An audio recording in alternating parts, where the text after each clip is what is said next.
Anxiety disorder, panic, social phobias, OCD, PTSD, depression, schizophrenia, anorexia, bulimia, and substance abuse. These are all categories in one way or the other and are often a mystery box for people who don't suffer from mental illness. If you're a Christian and recognize there is something inside, maybe in your emotions, in your mind, maybe coming out in a behavior, a disruption that's making life unbearable, you might believe it's the result of sin, a lack of faith. Maybe you're being punished by God for not being loving enough or for giving hatred a safe harbor. It's easy to self-diagnose, and many of us self-treat. Well, tonight you'll meet someone who has gone through the wilderness of severe OCD, that's obsessive compulsive disorder, that is, to hope. If you or a friend is suffering, this is an important conversation. Don't go away.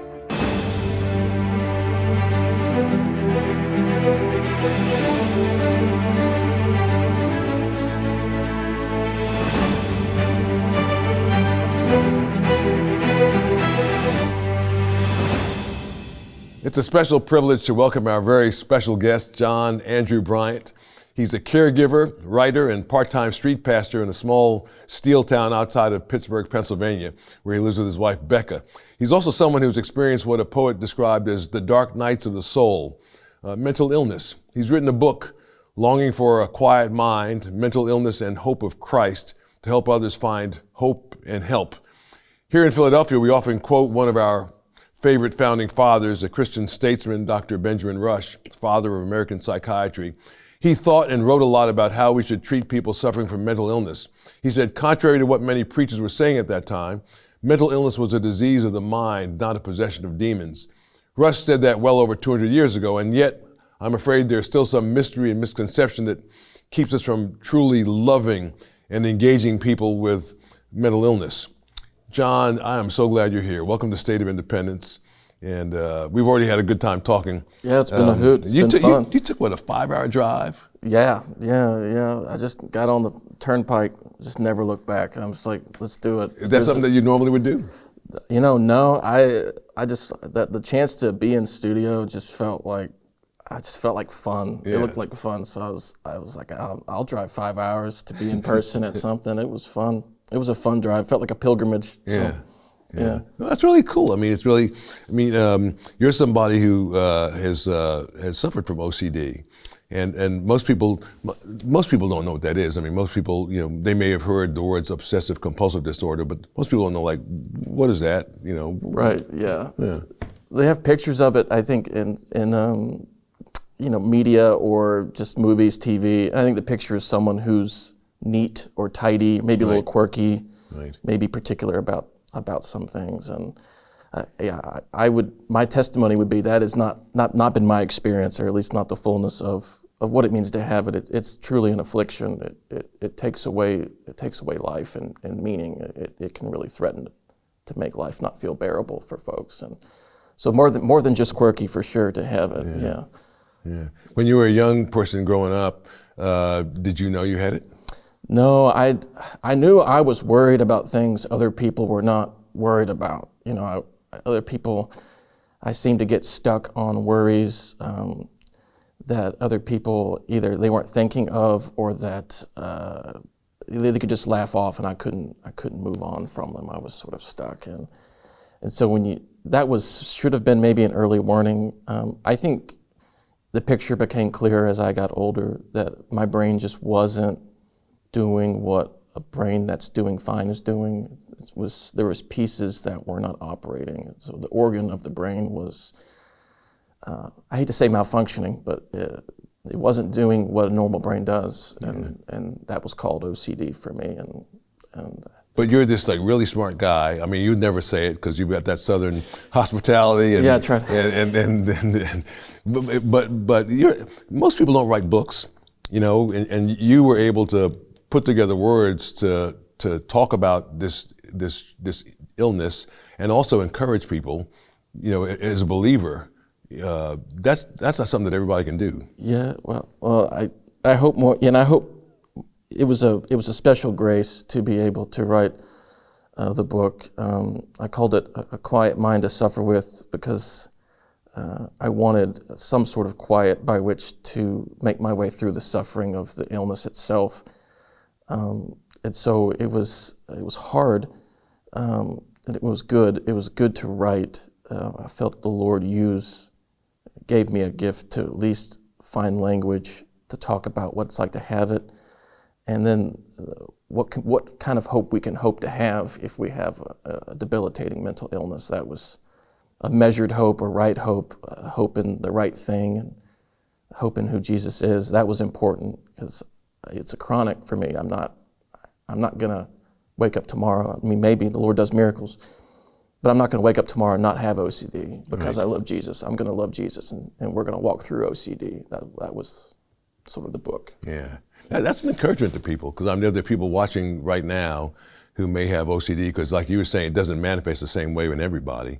It's like different in all the kinds of people. But you were describing earlier, you were saying it's kind of like going through a wind tunnel, and the wind is going this way and you're trying to go the other way. Right.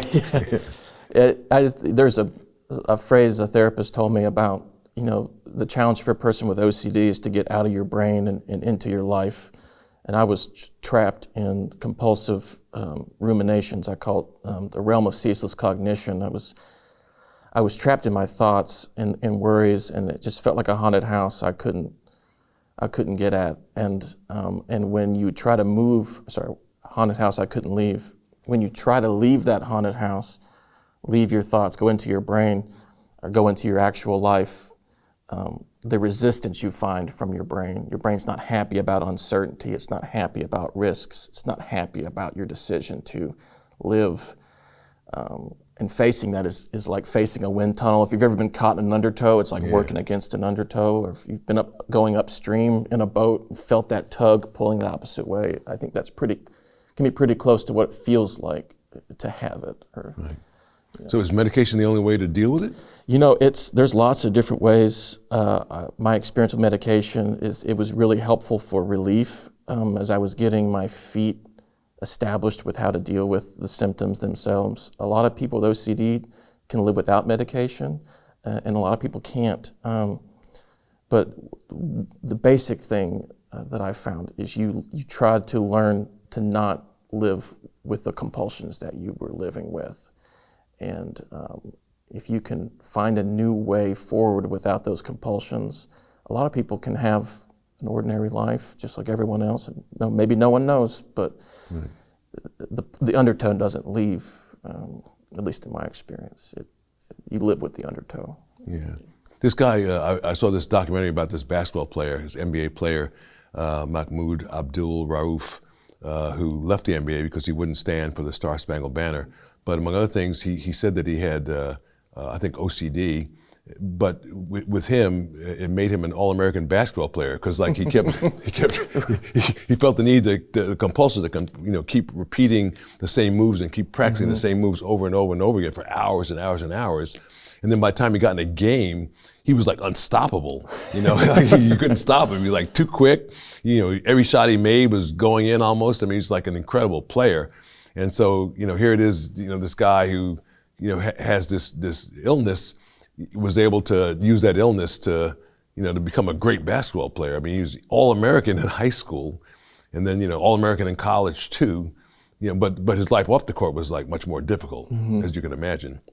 You were saying like, you need like some time, like at the end of your day, like you need like maybe 15 minutes to kind of like transition. Yeah, there's aspects of OCD. If you can drill down and really focus on something, you can become a master of things. If you're really just that heightened focus, sometimes it's helpful to get stuck on things. You want to look at a problem, you want to be meticulous, you want to stay with things, you want to be hyper vigilant over it. That can be some of the best aspects of OCD. Some great art, great music has come from people being just honed in on something. But if you want to deal with relationships, or if you want to deal with the uncertainties of everyday life, OCD can become incredibly maladaptive. And if you want to make a transition out of work to evening, you have to your brain won't let you. Your brain's stuck on things that from work, at least for me, and it takes time. For me, I got it down to 15 minutes to help my brain move on into my life and not get stuck on worries or concerns. And I think people feel that everyone struggles, I think, in aspects of that. But with OCD, it's like you cannot move on. You're stuck there. Figuring out ways to get unstuck is, it takes a long time. Well, you've figured out some incredible stuff here, because I know you're married. You and Becca have been married for how many years? Going on 10, yeah. Wow. Yeah. That's like awesome. She's cool. She still thinks I'm cool. I always know that she's cool, so we'll keep it going.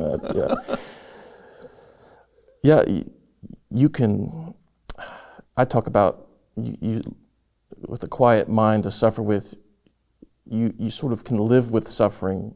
You can be present in your life, but at the cost of your brain not enjoying the uncertainties, not enjoying the things, if you don't get pulled into it, the OCD, there's nothing you can't do. Yeah. But you're limping through life, and maybe it's hard for people to see the limp. But I'm at a place now where I feel like I am triumphantly limping through life, and before, I was stuck. Oh, brother, I'm triumphantly limping through life too. I don't know about triumphant part. I'm limping through life. So. The limping is the triumph, baby.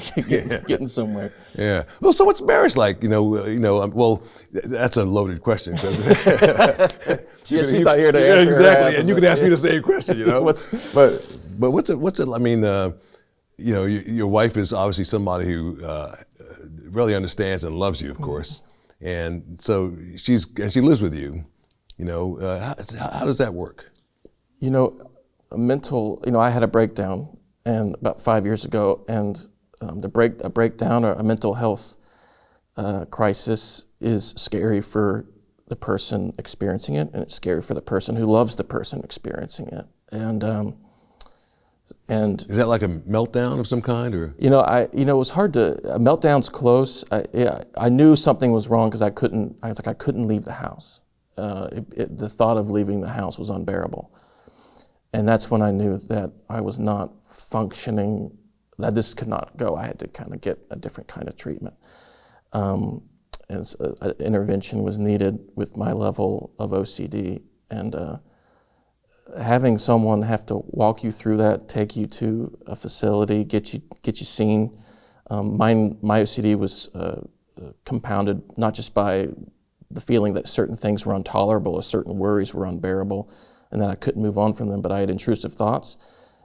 Intrusive thoughts are just sort of bizarre. They could be all sorts of things, but things that are not voluntary, like living nightmares, walking through and having nightmares in your head, things you would never want to think, but there they are in your head. That's a symptom of OCD. It certainly can be. It's also just partly just normal. People have weird thoughts come in. But I couldn't seem to get rid of them, and they were just overwhelming me. And that was part of the reason I needed to go see what that was all about. And how did Becca deal with that? She was a trooper, but she took me. She came. The biggest thing she did is she came to see me. I was in the facility for 3 days as they were figuring out meds and figuring out what a new normal was going to look like for me. She came to see me. She read scripture to me, and that was all she really could do, because I didn't have words for what was happening to me. We were learning words from the psychiatrists in the facility about what was happening to me, but she didn't have words other than my husband is not okay, and I don't know what to do. So it was scary for everybody. I think learning to sit with that and say it's scary for everybody. It can be scary. The scariness of having a mental illness, it seems like it's just chaos to you. You have to acknowledge the fear of it. And to minister to the fear of it is to just be present with people who have it. Do you think that those experiences have helped you to be the street pastor that you are now? They've given me a window into both suffering, when we say that Christ bears our sufferings, that he suffered, a window into what's the fullness of what kind of suffering, what kind of anguish we can talk about, but then just compassion. Compassion is, I mean, there's some people I don't know what kind of resilience they have, what kind of faith they have. The heroes of the faith for me are people that I know with profound mental illnesses that love the Lord, trust in him to live, trust in him to go outside, trust in him to have ordinary life. And without that trust piece, it's It's just, how do you get out the door? Yeah. How do you get out the door? Yeah. Yeah. What led you to ministry? Oh, wow. I taught at, I did grad school work at WVU, and I got to hang out with students and teach. And I just, you don't talk about your faith to your students unless they bring it up, and then you can have a conversation. But I just kept feeling like Jesus was such good news, and that if we could find a way to express the goodness of that news, and I still today, I'm just like, there's just no better news than who Jesus is and what he's done, and the fullness of it, and the beauty of his love and his mercy. And I just thought, man, if there's a way to be with people and have that kind of news at hand in hard places, man, wouldn't that be something? Wouldn't that be an honor? Wouldn't that be a gift? And it still is. It's the joy of feeling like the Lord wants you to put his mercies on display by serving him. You don't get over it, and the joy has only deepened over the years. But I don't know if that answers it. It does. Well, you know what? The beauty of it is that God is able to use us even in our affliction. So, I mean, some people say, well, when I get well, then I'll think about ministering to other people. It's like people who, and that's an excuse a lot of Christian people have. It's like, well, I'm going through something right now, but when I get through whatever I'm going through, then I'll help other people, then I'll love other people, I'll care about other people. But the Christian attitude, the proper Christian attitude is right now, so I'm going through something, but you may be going through something too. Right. And I know the Lord loves me and he loves you too. Right. And why can't I be that instrument? Why can't God use me to tell you that? And it's even more powerful if you're going through something and, because normally it's like somebody who doesn't have any issues in the world and they're reaching out to somebody who's having a hard time. And then the person having a hard time says, well, what do you know about it? Right. Your life is really easy and good, but you could turn to somebody and say, they asked you, well, your life is good, your life is easy, I know you're ministering to me, but what do you know about this? And you could say, well, I have a testimony. When I tell people, what's it like to have OCD? I said, it's like your mind's not your friend. And when I'm with people and their mind's not their friend, I don't understand everything, and I don't have to. It's good to be savvy about things and know, different diagnoses. But to say, the best thing to be with a person with mental illness is to find a way to keep people company who are suffering, and to be assigned by your company that this isn't the final word over them. I tell people the best sign of the resurrection I have is to keep people company. This is not final. This is a valley. This isn't the final word over you. And I can't dig into and fix this for you, but I'll be with you. I'll give you regard. I'll listen, because I know how hard it is for me. That maybe it's that compassion piece. It's just, and I know the Lord cares. I know the Lord cares deeply. If I didn't know the Lord was a friend to people who are afflicted with mental illness, it meant the world to me that he was my friend. And to be a friend to people who are having it. I think that's the trick. It takes time to learn how to be a friend that way. Yeah. That's beautiful. The book is A Quiet Mind to Suffer With. The guest is John Andrew Bryant. We'll be back with this important and I hope life-changing conversation on tonight's State of Independence. Stay with us. You're watching Joe Watkins' State of Independence on Lighthouse TV. Positively different. Share your comments about today's program in the comment box at joewatkins.org.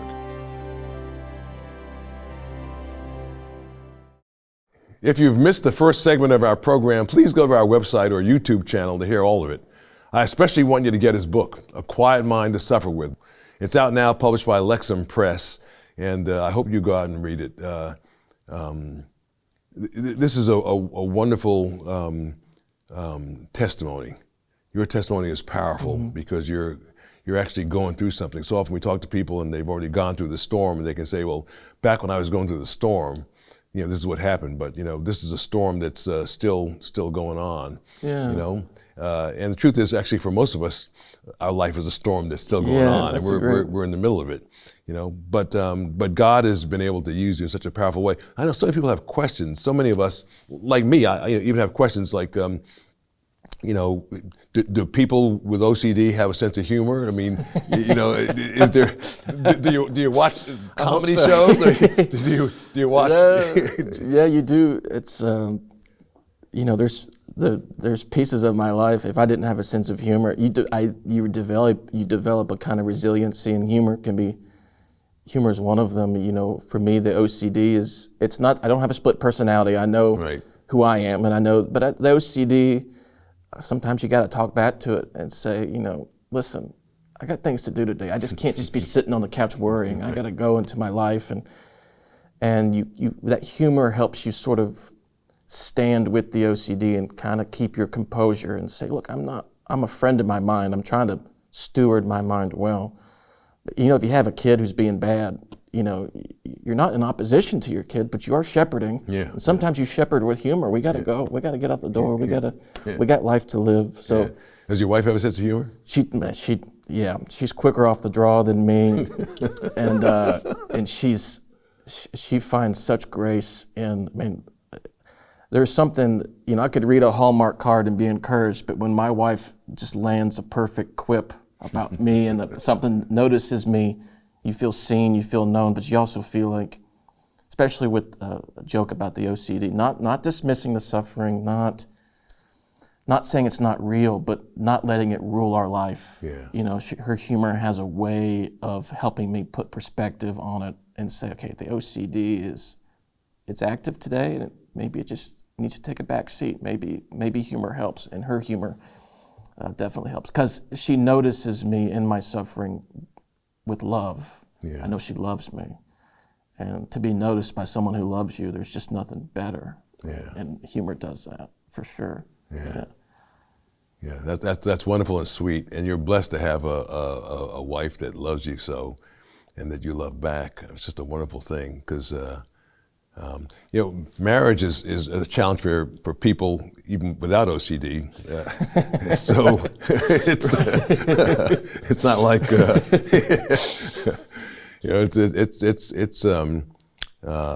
it's a work in progress for most people, and even for people that have been married a long time, it's a work in progress. You love the person you're with, and they're the love of your life, and you still you may not agree about stuff, or one person may get in the other person's nerves, or you may sometimes be a little self-centered and not be thinking about the other person, and the other person will remind you of that and get you back in line.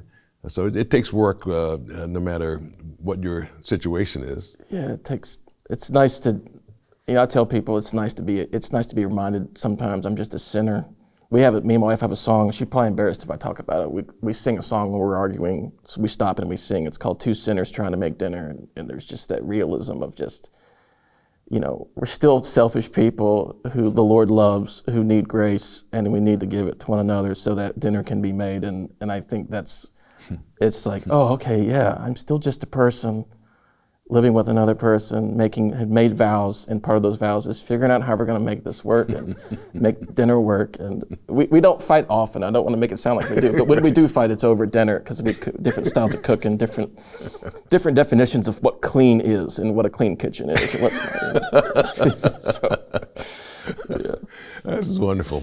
Well, John, it's just been a blessing having you talking to you today. It's been an encouragement to me. John has shown a great deal of courage sharing his journey, and Christ has done something beautiful through this book and in his family. So our thanks to him today, to John, for allowing us to team up with him and to learn from him tonight. And we'll be right back with our great producer, Jeff Coleman. Learn more about Joe Watkins and the mission of this program at joewatkins.net. And tell Joe what you thought about today's program in the comment box. So now let's talk to our great producer, Jeff Coleman. Wow.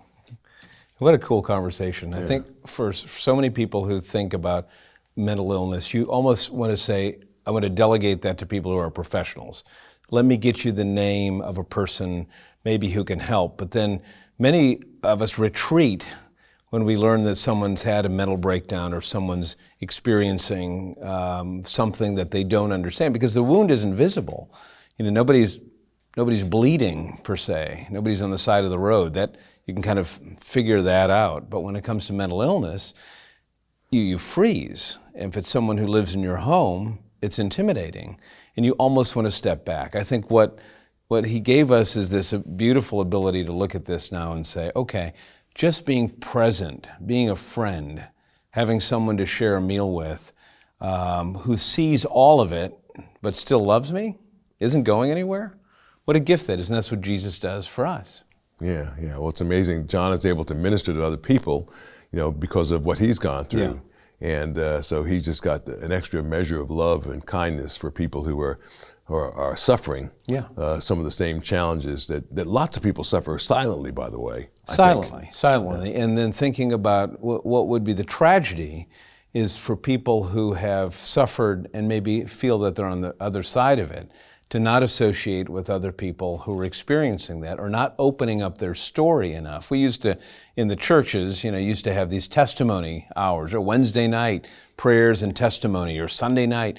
And all they were doing is bearing witness to what happened in their life, that God stepped in and He provided and He brought a friend, or He gave me a doctor, He gave me some way to get through.